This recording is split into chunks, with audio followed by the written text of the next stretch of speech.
As much as I like Frlz Freleng's early 1940s cartoons, a lot of the drawing in them is weird. Now, that's not saying that the drawing is bad. In fact, I think it has some sort of ugly charm to it. But I just think that it's off. My only guess as to why the drawing is so weak in these early Friz cartoons is because these were before Holly Pratt came into the picture, and his strong layouts and poses probably somewhat unified the different artists' styles.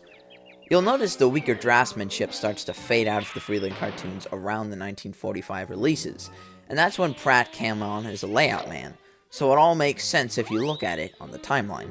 But again, this is pure speculation and not fact in any way. Phil Monroe, an animator in the Friz unit in the early 1940s, said himself that the layouts were pretty crappy during the time he was working on these cartoons. To quote Phil, "See, if you got good layouts, you could do good animation. If you got bad layouts, your animation would suffer, and no matter how good it was, it didn't look good. So that was the difference. And when I was with Friz, his layouts weren't too good." Like I said earlier, I'm a fan of these early Friz cartoons, and Hare-Brained Hypnotist from 1942 is no exception. The aforementioned Phil Monroe, a former Chuck Jones animator, was the only guy in the unit at the time who drew the characters with any sort of competence. So today, we'll be highlighting a scene of his.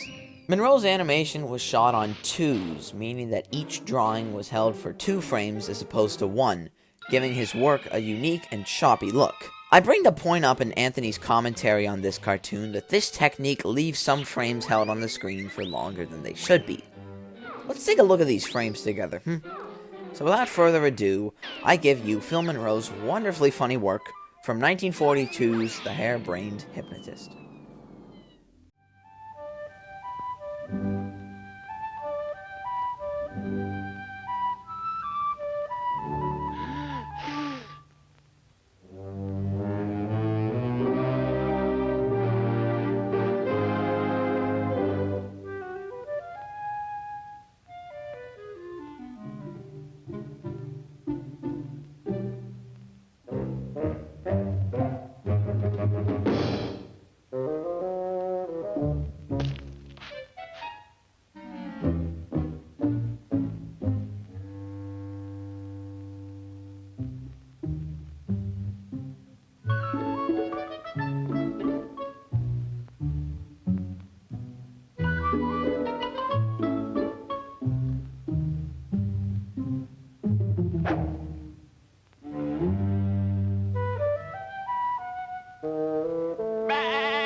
Thanks for tuning in today, folks.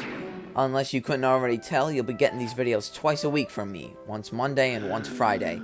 So I'll see you back here Monday, I hope.